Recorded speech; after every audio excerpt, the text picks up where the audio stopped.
যখন চাকরি করা মেয়েকে বিয়ে করে। মা আমি অফিসে বেরোলাম। হ্যাঁ এ কি বৌমা, তুমি এসব কি পরেছো? হ্যাঁ তা তুমি এই চুড়িদার না কি এইসব পরে তুমি অফিসে যাচ্ছ? তো কি মা আমি শাড়ি পরে অফিসে যাব?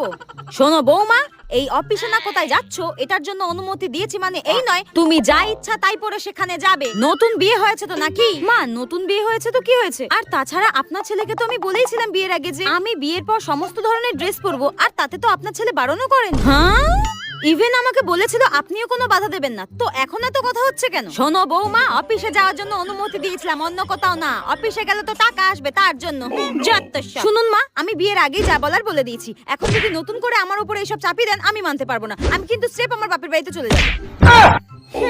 বাবা কি মুখ রে বাবা, মুখ তো নয় যেন একদম ক্ষয় ফুটছে, মুখের মধ্যে মনে হয় একদম নুরো জ্বলে। কতবার বাবুকে বললাম কি সুন্দর একটা মেয়ে দেখেছি তাকে বিয়ে কর, তা না একটা ধানে লঙ্কাকে বিয়ে করলো। যত সব।